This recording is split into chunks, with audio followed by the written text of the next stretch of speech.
If you drive about 2 hours east of Vancouver, British Columbia, and rather than taking the more popular Coquihalla Highway into the Cascade Mountains, keep on the old Trans-Canada Highway, you'll come to a rugged stretch of the Fraser River known as the Fraser Canyon, a region which some historians regard as the birthplace of the province of British Columbia.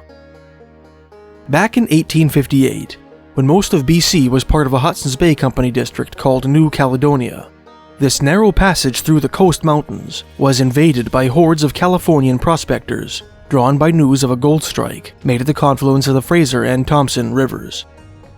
This Fraser Canyon gold rush spawned a small but brutal conflict between American miners and local natives called the Fraser Canyon War, gave birth to a lawless boomtown called Hills Bar, and transformed the Hudson's Bay Company's Fort Yale into a miners' metropolis, de facto governed by American gangsters whose rule challenged British authority in the region.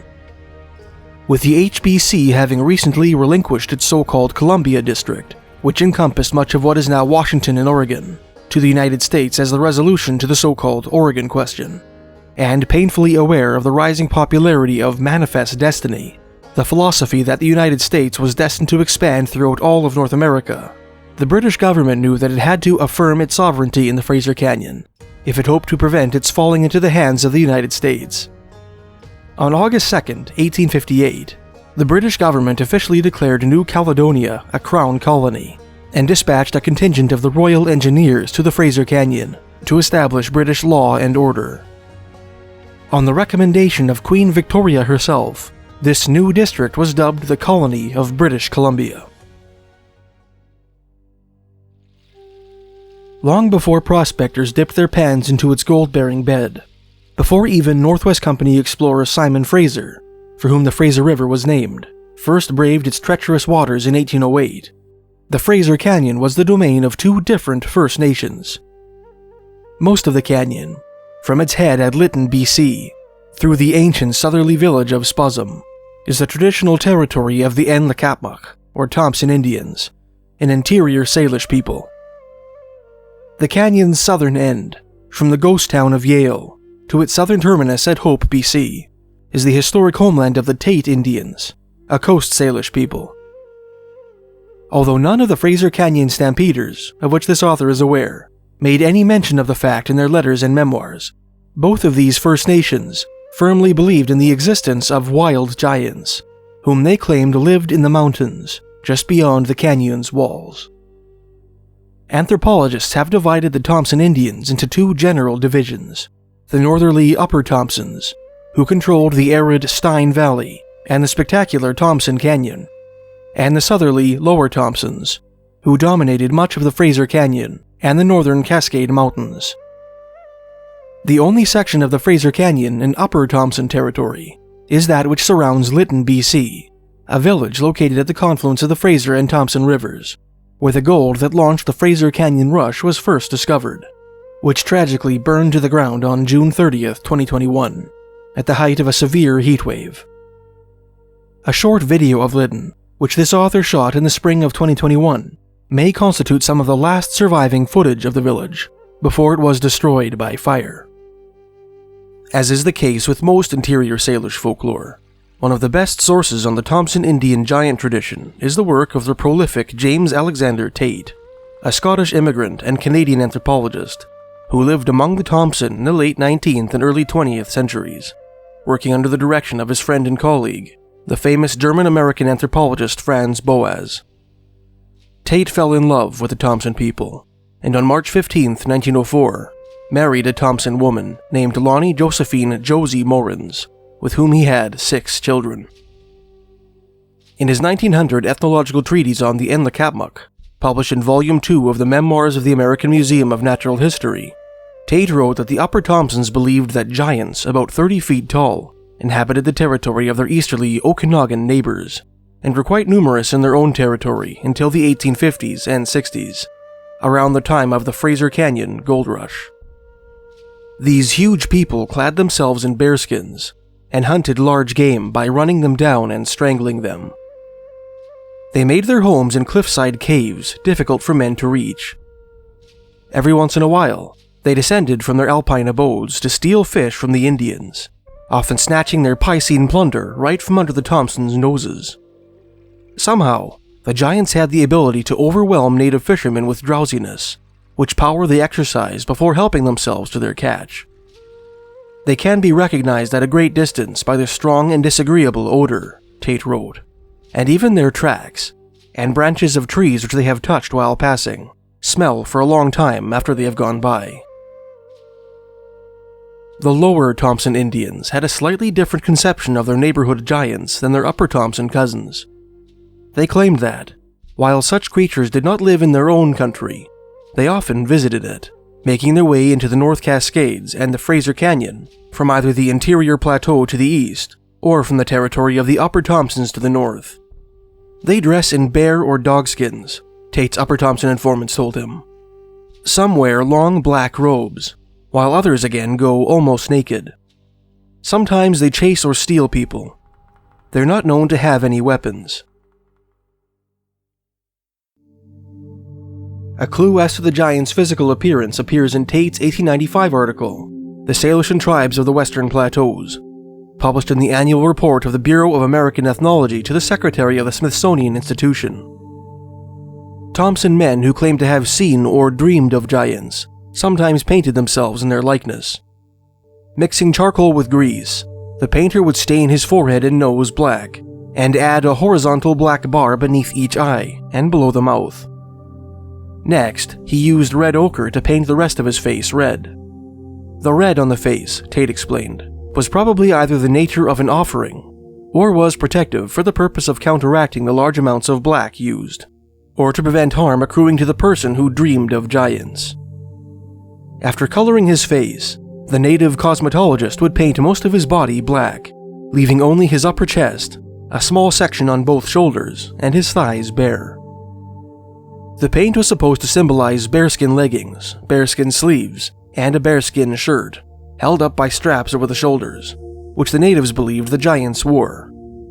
The painter sometimes added 3 black points to his feet, which represented toes, many Thompson being under the impression that the giants had 3 toes on each of their feet. Tait detailed several traditional Thompson giant stories in his various academic works. In his 1900 treatise, he related a tale told to him by Upper Thompson storytellers. Once, the story goes, a giant is said to have chased 2 hunters, who sought refuge in a large fir tree. Presently, this giant was joined by 2 very tall friends, who tried in vain to reach the hunters.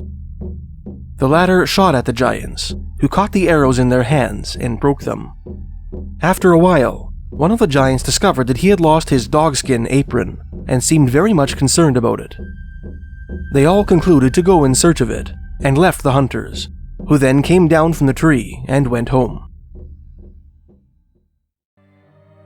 In his 1917 article, Folktales of the Salishan and Sahaptin Tribes, published in Volume 11 of the Memoirs of the American Folklore Society, Tait included a story about 2 girls who were abducted by a giant in Upper Thompson country. Once, some people were camped on the hills near Lytton, he wrote, and among them were 2 girls who were fond of playing far away from the camp. Their father warned them against the giants who infested the country. Heedless of their old man's admonition, the sisters continued to gamble throughout the country. One day, they were spotted by a pair of giants, who easily caught them, tucked them beneath their arms, and carried them away. The giants took the sisters to their home on a distant river island. There, they treated them kindly, giving them plenty of grouse, rabbits, and other small game to eat. When they learned that the girls enjoyed venison, they began to bring them deer, the hides of which the girls tanned to make buckskin. The giants were very much amused when they saw how the girls cut up the deer, Tait wrote, how they cooked the meat and dressed the skins. Although the girls were initially overwhelmed by the giants' foul odor, they eventually got used to the smell. The giants kept the girls for 4 years, often carrying them across the river to dig roots and gather berries on the mainland. One summer, the giants brought their sisters to a place where huckleberries were numerous, and left them to pick to their heart's content while they themselves embarked on a hunting trip. Recognizing the berry patch as a place they had visited as children, located a few days' walk from Lytton, they decided to flee home. When the giants finally returned from their excursion, they found the girls' tracks leading into the forest and followed them. The sisters soon discovered that the giants were hot on their trail. Recognizing that they had no chance of outrunning their huge kidnappers, they climbed up a tall tree and hid themselves in its canopy, securing themselves by tying their trunk lines or carrying straps to the trunk. The giants quickly caught up with the girls. Finding that their tracks had disappeared, the huge men correctly suspected the sisters' plan and began shaking the tree in which they were hiding. When the girls did not tumble out, the giants resumed their search, scouring the forest floor for any sign of their little escapees. For days, the giants and the girls played a game of cat and mouse, the latter slowly and carefully inching their way toward Lytton, stopping once to hide in a hollow log. After what seemed like an eternity, the sisters stumbled into a Thompson hunting party in the mountains, which the giants dared not approach. Their moccasins worn out and their clothing in tatters, the girls told the hunters about their strange adventure. Like their Okanagan cousins to the east, who believed in both the so-called big men of the mountains and hairy preternatural monsters called Nlaka'pamux, the Thompson appear to have made a distinction between the above-described wild giants and hairy man-like creatures resembling the Sasquatch of coast sailors' tradition. According to Thompson elder Annie York, in a May 23, 1970 interview with Canadian anthropologist Andrea Laforêt, published in the latter's 1998 book, Spuzzum, Fraser Canyon Histories, 1808 to 1839, the Indians claim that Sasquatches are human beings, because they are people who practice to be medicine men when they were young. When the boys or girls are young and want to be medicine men, their father or grandfather takes them up to the mountains and leaves them with very little to eat. They had to sleep and pray and stay alone, and some of them never returned. They got wild in the woods and never came home again. The Indians claim that is where the Sasquatch came from. The Thompsons' differentiation between the mountain giant and the Sasquatch mirrors an observation made by cryptozoologists, scientists who believe that the legendary wild men of First Nations tradition are members of some rare and elusive species of primate native to the North American wilderness. In their 1999 book, The Field Guide to Bigfoot, Yeti, and Other Mystery Primates Worldwide, cryptozoologists Lauren Coleman and Patrick Weig proposed a classification system for the various wild men which populate folkloric traditions throughout the world, operating on the premise that some of these legendary creatures are or were real flesh and blood animals. Coleman and Weig placed the Sasquatch of the Pacific Northwest into a taxonomic class called Neogiant, a term introduced by cryptozoology godfather Ivan T. Sanderson in his 1961 book, Abominable Snowmen, Legend Come to Life. Another of the 9 taxonomic classes proposed in the Field Guide is that of True Giants, a term invented by cryptozoologist Mark A. Hall, into which Coleman and Weig placed various legendary wildmen from every continent but Antarctica. If there ever were giants on this earth, Coleman and Weig wrote in their description of the True Giant class, they existed long, long ago, or so goes the prevailing opinion on the subject. But by the late 1960s, some researchers began to realize that something bigger than Bigfoot was out there, being seen, and leaving enormous tracks nearly 2 feet long. One of these researchers, the Canadian John Green, had noticed from the accounts he collected in North America that a whole group of giants existed, who were clearly bigger than the Sasquatch of the Pacific Northwest. Green was convinced that the evidence supported their existence, because he had talked to the witnesses, who were very certain as to what they had seen. The cryptozoologist went on to explain that true giants were generally described as being 10 to 20 feet tall, with lean, lanky bodies. These man-like creatures were covered with dark or reddish hair, which was longer on the head and thinner on the arms. Their feet, judging from the footprints they left behind, typically measured about 10 inches in width and at least 21 inches in length, and had 4 visible toes. Some of the characteristics which Coleman and Weig ascribed to the true giants eerily evoke the big men of Thompson legend. True giants occasionally wear primitive clothing, they wrote, especially in colder climates. Reports suggest that they live in caves with concealed entrances, and sleep in depressions they make in the ground. Although both the Thompson Indians and cryptozoologists like Coleman and Weig appear to have regarded the Sasquatch and the true giant as distinct and separate entities, the giant of Thompson legend and the Sasquatch of modern eyewitness accounts share many of the same strange attributes. For example, the stench which the giants purportedly emitted, which Tait's informants claimed lingered in their footprints and on tree branches they touched, is one of the most common elements of modern Sasquatch encounter stories. As Ivan Sanderson put it in an unpublished draft of his article, Some Preliminary Notes on the Traditions of Submen in Arctic and Subarctic North America, an abridged version of which was later published in 1963 in the Journal of Rome, Italy's Public Research University, La Sapienza, there is a constant and potent reference to the overpowering and nauseating stink given off by these creatures. This is not just a commonplace, but now an almost invariable concomitant to all reports made by persons all over the world who say they have been in close proximity to one of these creatures. Sanderson went on to propose that this stench, which he suspected the Sasquatch exuded from their epidermal glands, was responsible for the strange hypnosis under which many Sasquatch witnesses claim to have fallen at the time of their sighting. Another striking similarity between the Sasquatch of modern eyewitness accounts and the fish-stealing giants of Thompson legend. Other commonalities between the Thompson giant and the Sasquatch of modern cryptozoology include a propensity to steal fish and abduct humans, habitation in well-concealed caves in the mountains, and bodily hairiness, which the Thompson attributed to the bearskin shirts they believe the giants wore. Throughout the 19th and 20th centuries, sightings of mysterious wild men were made throughout traditional Thompson Indian territory in the Fraser Canyon and beyond.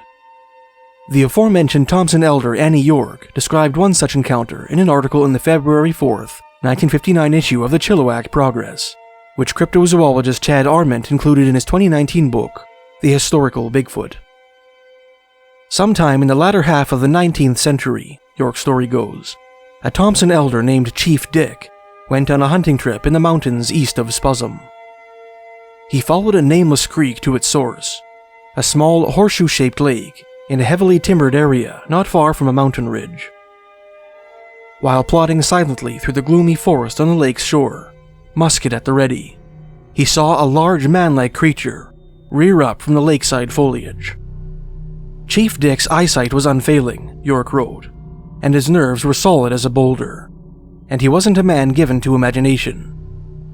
The animal, human, or whatever it was, appeared to sense the presence of the hunter.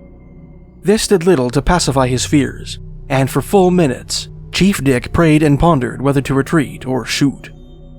Despite his great anxiety and agitation, he noticed that the other being resembled a human or man, with generally gray medium hair covering it from head to feet, and displaying a massive width of shoulders with long, powerful arms. The face, he states, was hairy and wide, and the eyes piercing and searching in their probing efforts to locate his position.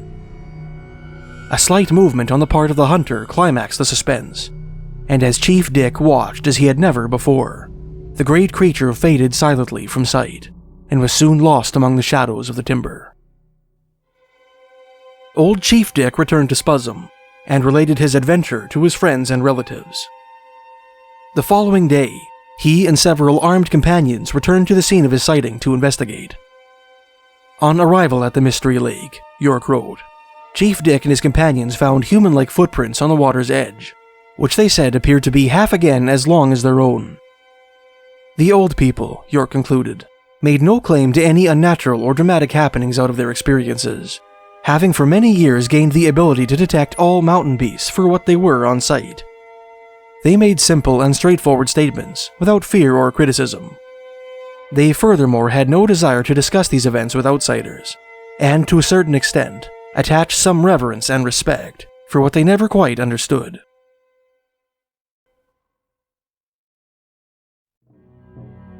Chief Dick's was not the only 19th century wildman encounter to take place in the territory of the Thompson Indians. The July 9, 1884 issue of the Victoria Daily Colonist contains an article written by Reverend John Booth Good, an Anglican missionary who founded the Lytton Indian Mission in 1866.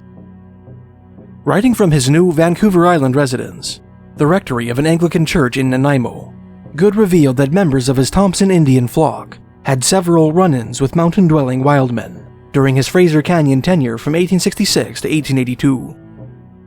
On 3 different occasions in successive years, Good wrote, and in entirely different points of observation, the most startling reports were circulated far and wide, that when camping out for purposes of hunting, fishing, gathering wood and berries, certain of our Indians had been visited in the dead of night by something that seemed half man, half beast, which had come into the tents whilst sleeping, or prowled around their encampment, producing the greatest consternation and amazement.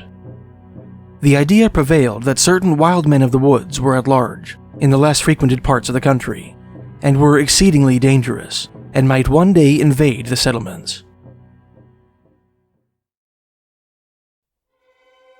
In 1939, another wildman encounter took place on the opposite side of the Fraser River, in the Lillooet Mountains west of Spuzzum.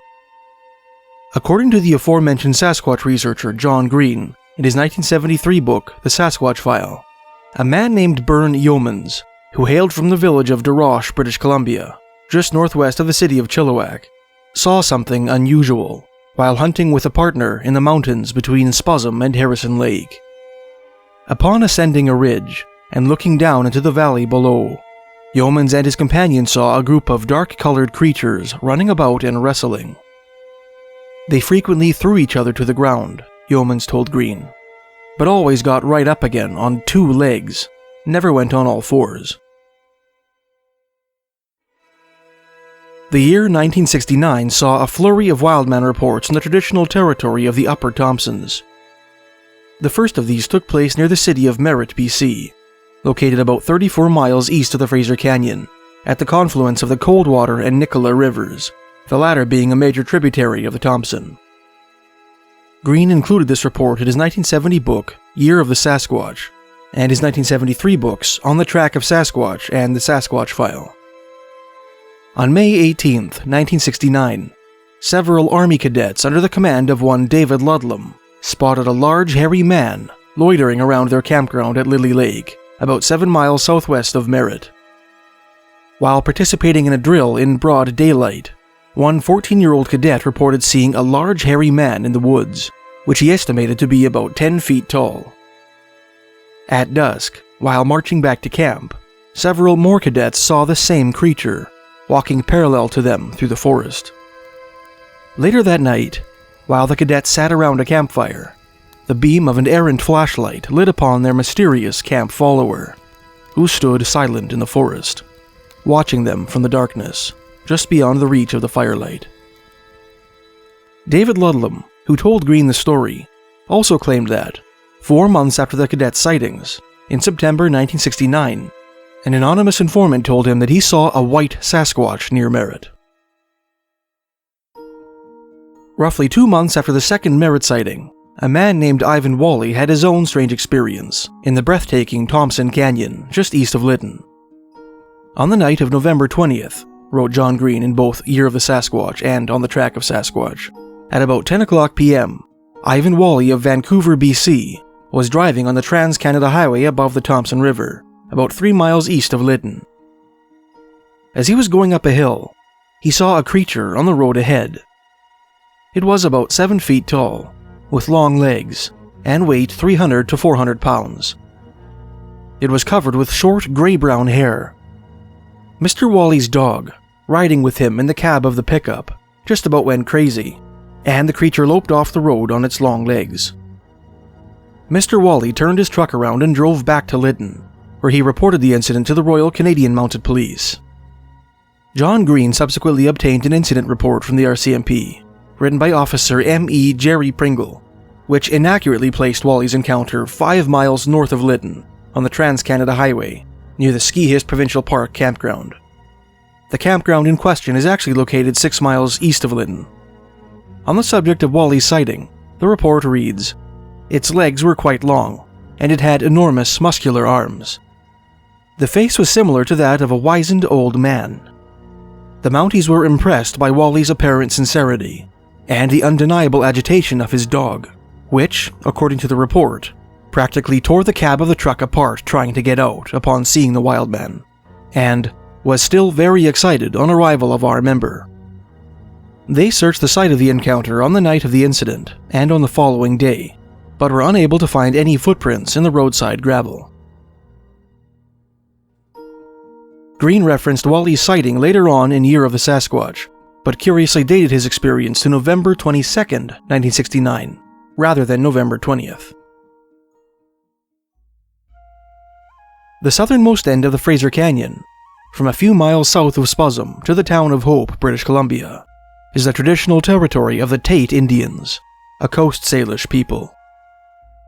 The Tait belong to an indigenous group called the Upper Stalo, a division of the Upper Halkomelem, which, in turn, is one of the 7 divisions of what anthropologists call the Central Coast Salish.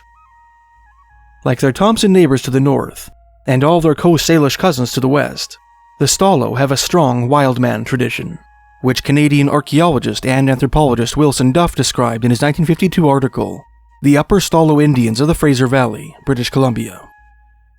Up in the mountains, deep in the forests, and in certain bodies of water, Duff began in his introduction to the extraordinary animals of Upper Stalo tradition, lived all manner of strange unnatural creatures, which were called Nlaka'pamux. The term Nlaka'pamux is used both as a noun and as an adjective to describe anything unusual that might be seen. In former days, the sight of one of these powerful supernatural creatures was apt to cause soul sickness, unconsciousness, and an upset stomach. Duff went on to explain how some of the better-known Nlaka'pamux of Upper Stalo folklore included a giant 2-headed snake, an underwater bear, and 2 varieties of wild men, namely the Cannibal woman and the famous hairy giant whom the Upper Stalo call Sasquatch. One of the Tait natives from whom Duff acquired his information was a 55-year-old man named Edmund Lorenzetto, who hailed from the village of Cats, just west of the town of Hope. Although the youngest of my principal informants, Duff wrote, Edmund has always taken a deep interest in the old culture, and he proved to be my best source of information on the Tait.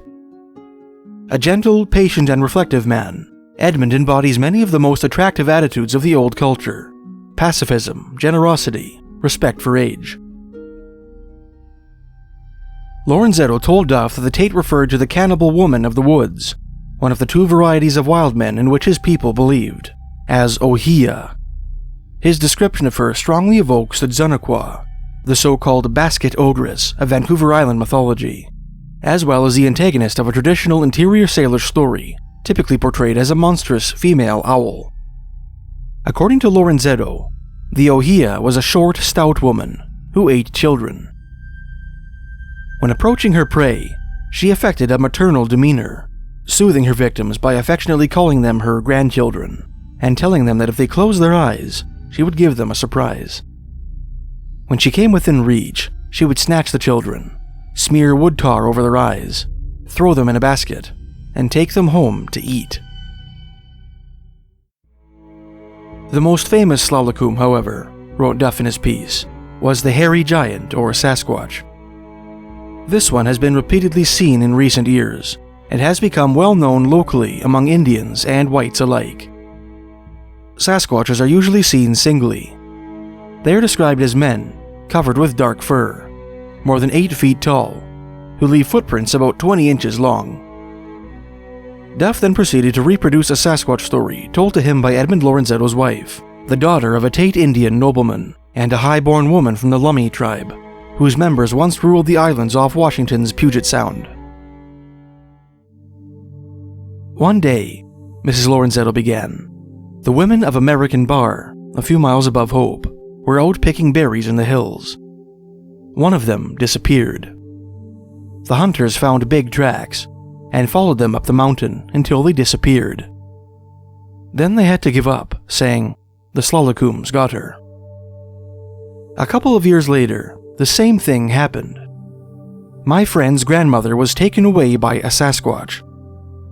As soon as it touched her, she lost consciousness, and when she came to again, she found the woman who had disappeared earlier, her own relative. The woman told her that she herself would never go home again because one of the Sasquatches was her man, and she now had a small son. However, she would help her to escape. They had flour and other foods around, which the woman said the Sasquatches had stolen for her and her son, The next day, the Sasquatches went off to hunt and steal food. They also wanted to get a wife for the third one.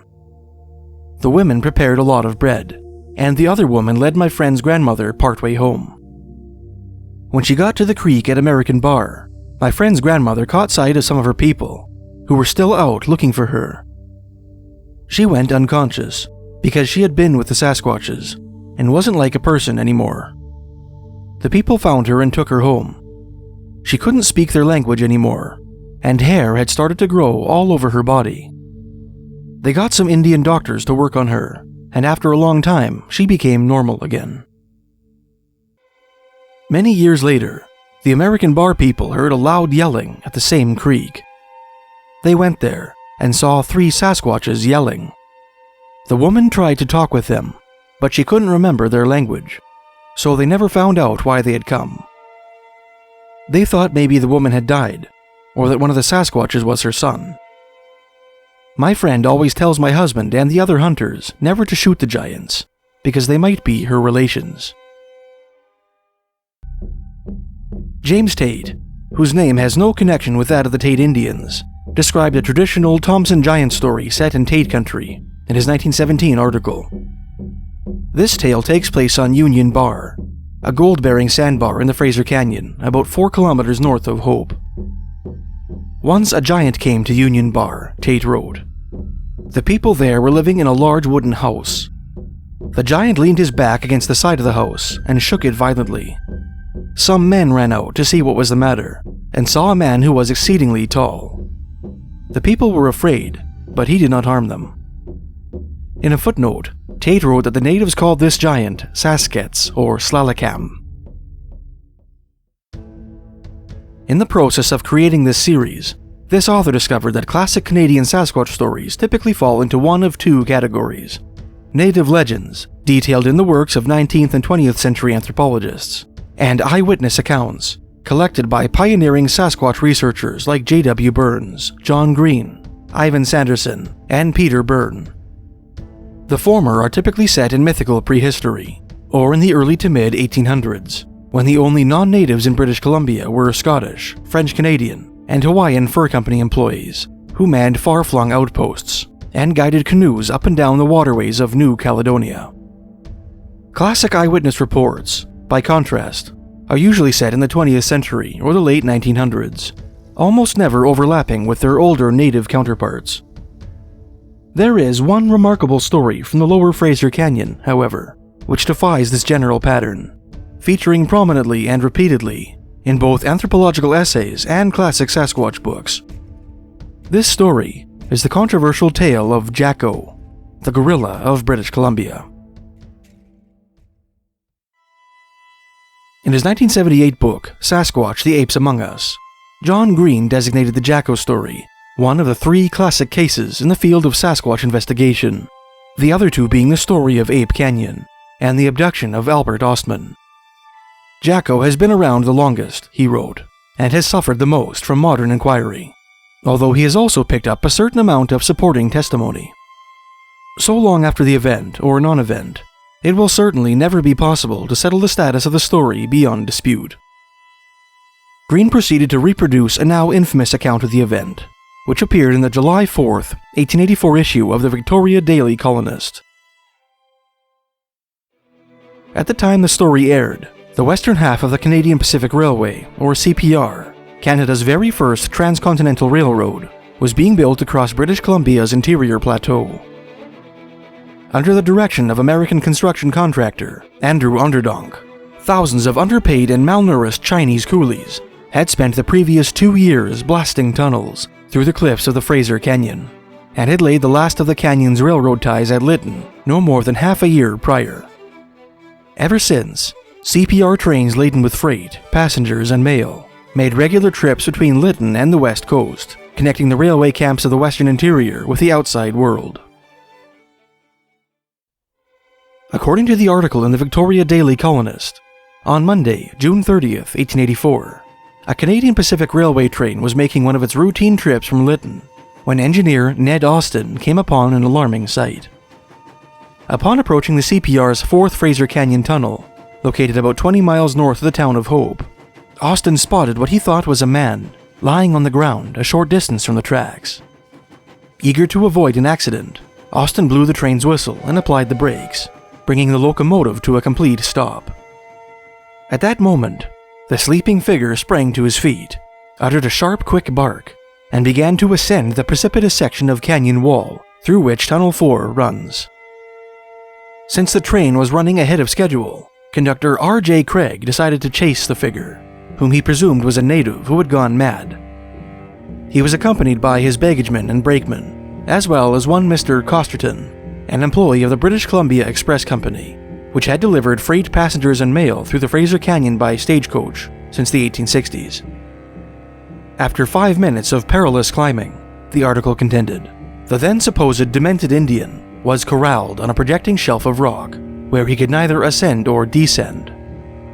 Hoping to capture the man alive, Mr. Craig crawled on his hands and knees along a rock shelf until he was about 40 feet above him. That accomplished, he took a small piece of rock and dropped it directly onto his quarry's head, rendering him unconscious. The railway employees wasted no time in rescuing the senseless object of their pursuit and lowering him down the cliff with ropes, during which process they discovered that he was no ordinary man. As the article put it, Mr. Onderdonk's employees succeeded in capturing a creature which may truly be called half man and half beast. Jacko, as the creature has been called by his captors, is something of the gorilla type, standing 4 feet 7 inches in height and weighing 127 pounds. He has long, black, strong hair and resembles a human being, with one exception. His entire body, excepting his hands or paws and feet, are covered with glossy hair about an inch long. His forearm is much longer than a man's forearm, and he possesses extraordinary strength, as he will take hold of a stick and break it by wrenching or twisting it, which no living man could break in the same way. After firmly binding him and placing him in the baggage car, off brakes was sounded, and the train started for Yale. At the station, a large crowd who had heard of the capture by telephone from Spuzzum Flat were assembled, each one anxious to have the first look at the monstrosity. But they were disappointed, as Jacko had been taken off at the machine stops and placed in charge of his present keeper. Since his capture, he is very reticent, only occasionally uttering a noise which is half bark and half growl. He is, however, becoming daily more attached to his keeper, Mr. George Tilbury, of this place, who proposes shortly starting for London, England, to exhibit him. His favorite food so far is berries, and he drinks fresh milk with evident relish. By advice of Dr. Hannington, raw meats have been withheld from Jacko, as the doctor thinks it would have a tendency to make him savage. The question naturally arises, how came the creature where it was first seen by Mr. Austin? From bruises about its head and body, and apparent soreness since his capture, it is supposed that Jacko ventured too near the edge of the bluff, slipped, fell, and lay where found, until the sound of the rushing train aroused him.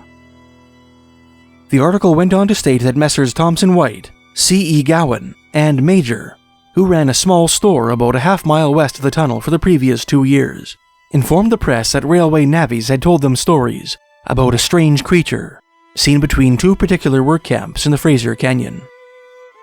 Who can unravel the mystery that now surrounds Jacko? The article concluded. Does he belong to a species hitherto unknown to this part of the continent? Or is he really what the trainmen first thought he was, a crazy Indian? In his commentary on the story, John Green stated that, long before the Daily Colonist article came to his attention, probably through its reprinting in Ivan Sanderson's 1961 book, Abominable Snowmen, Legend Come to Life, the extraordinary tale of Jacko had been investigated by Canadian journalist, novelist, and historian Bruce Alistair McKelvey. Green reached out to McKelvey, who told him that the only fact he could determine about the case was that the characters mentioned in the piece were all real people. In 1974, Green came across several contemporary articles in the archives of the University of British Columbia, which covered the Jacko story. One of these appeared in the July 9, 1884 issue of the Mainland Guardian, a newspaper based out of New Westminster, a town located at the mouth of the Fraser Canyon. This piece, written by a journalist named Rex, flatly repudiated the story published in the Victoria Daily Colonist, claiming that no unusual animal had been captured near Yale. and expressing astonishment that his journalistic counterparts on Vancouver Island had been taken in by the yarn. 3 days later, another New Westminster newspaper, the Columbian, published a story describing a rumor which held that Jacko, following his capture, had been transported to New Westminster and locked up in the local jail. As this tantalizing report circulated throughout the town, more than 200 curious locals descended upon the frontier prison, hoping to catch a glimpse of the now infamous Yale wildman. The only wild man visible, the article concluded, was Mr. Moresby, governor of the jail, who completely exhausted his patience, answering inquiries from the sold visitors. The rumor, apparently, was a false one.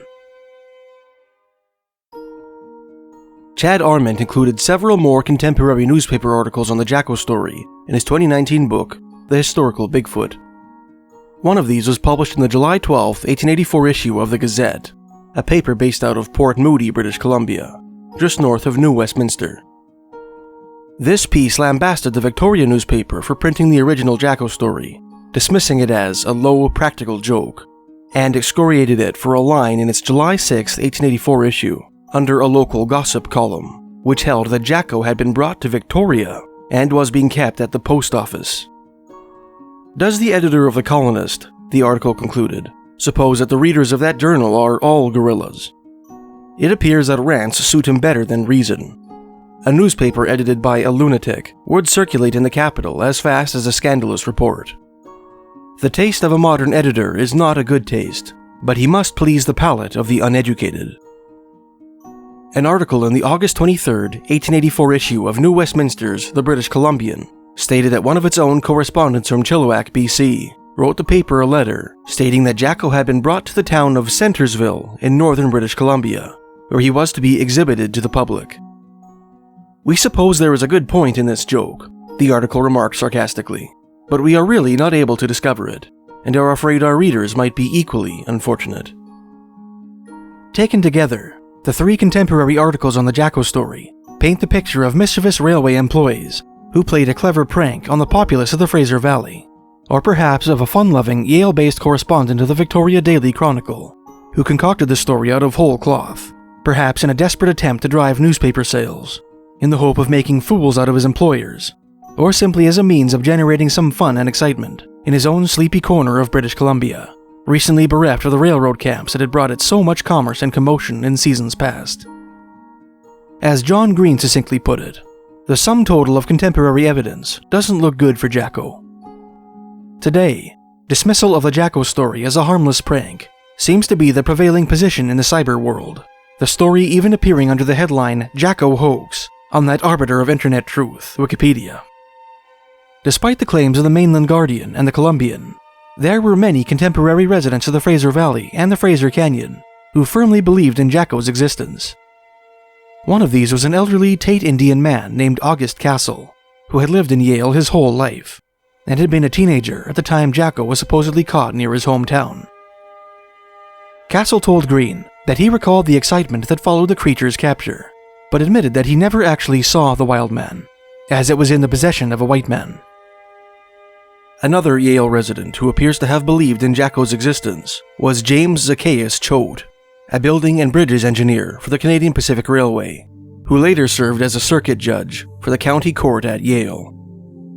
In a 1970 letter to American anthropologist and Sasquatch researcher Dr. Grover Krantz, Choate's grandson, a hunting guide named Chilko Choate, claimed that James was living in Yale at the time of Jacko's capture.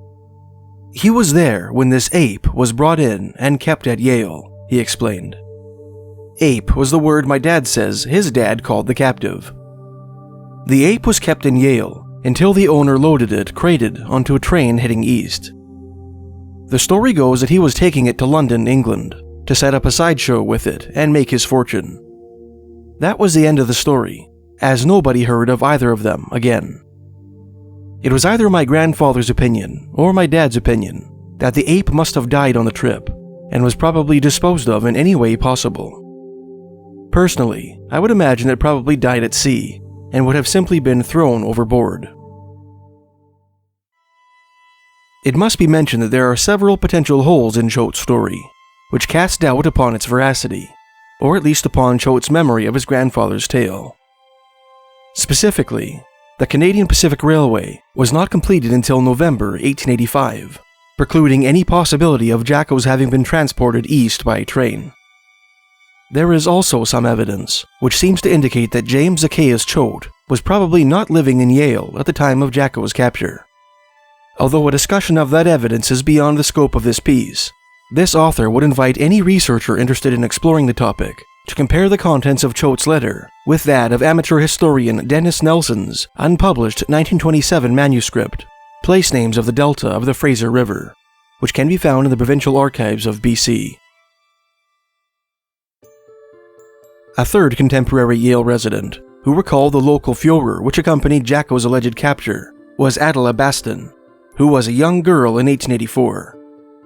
Sometime after the Jacko incident, Baston attended a school in Yale called All Hallows in the West, which was run by Anglican nuns from Ditchingham, England. In a letter to John Green, Baston's daughter, Mrs. Hilary Foskett of Ucluelet, BC, claimed that her mother recalled stories of Jacko at Yale. She was probably 8 or 9 when she started school there, and local inhabitants were still talking about the wild man. And the good sisters at the school took care in shepherding the pupils from school to chapel or church. In spite of this local fear, in her later years at the school, Mother climbed Mount Leakey behind Yale with a group of local young people.